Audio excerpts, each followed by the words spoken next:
Hiya. Right, I'm sitting at a desk now and I've found the thing that shows cursor so you can see that. That's probably better.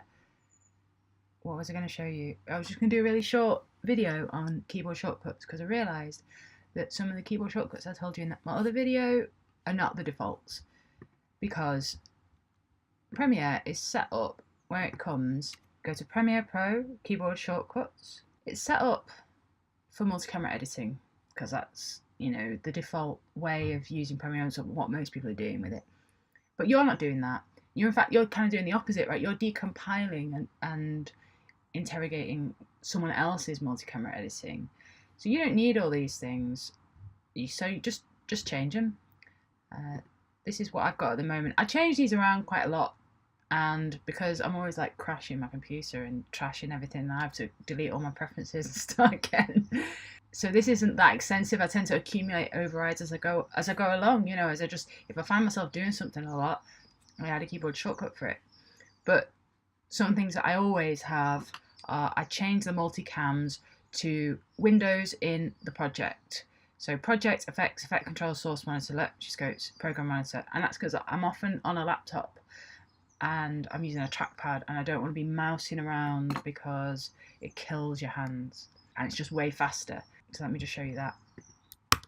Project, effects, effect controls, source monitor, scopes, which is only in CC, so don't worry about that. Canvas, which in Premiere is called program monitor, and 0 for timelines, and just tab through by pressing 0 over and over. And that's just a getting around really quickly just by pressing those buttons. Another one I use all the time is Nest, so I have that on N. And I also change insert to go to next marker because it's next to M, so I'm pressing marker and then go to next marker quite often.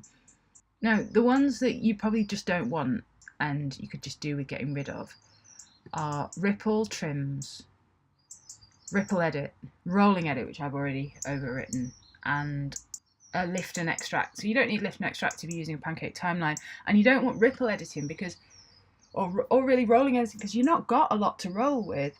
Ripple editing, when you make a ripple edit, it ripples through every other subsequent clip on your timeline. So obviously that is well vexing if you've got a really, really tightly synced, like a video, like a fan vid, and it's synced to the music, 1 frame, 2 frames, it's ruined. You just take those off, you don't need them. And with rolling edits too, because you're working with previously edited footage, you don't have a lot of extra stuff to roll through. So you're probably going to pretty sharpish bump up against another edit if you start rolling through like that.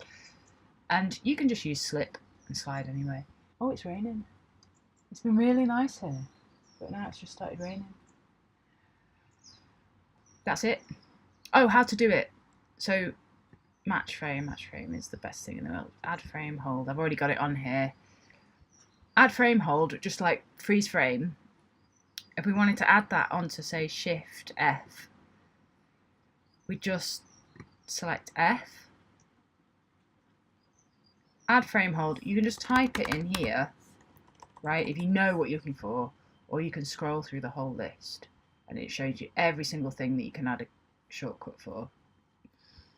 So frame hold, and then either drag it here or drag it onto the thing if you want it as the default. And that's it. That's it. You don't have numpad if you've got a laptop, obviously, although you can buy extra numpads, which I have got one, but obviously because it's not attached to my laptop, I lost it. So, that was a bit of a waste of time, wasn't it? It's worth learning keyboard shortcuts. They change them every update, so don't get too bogged down with them. This is the old ones from CS6. They changed rate stretch from X, and they moved it to R now. You can put if you're coming in from Final Cut, then you can just change them to your old ones. But I advise you to just not get too stuck to it. I mean, there are some obviously that you never want to change. You always want play to be spacebar. You always want hand to be H and pen to be P because that's what they are in like every single application. And there's just no utility to changing those. But everything else, just do what works for you. Don't just do it how they want you to do it because they're not. thinking of you as an editor anyway, because you're just doing something really different to what they're expecting, like professional editing. It's just a completely different thing, right? Okay, that's it.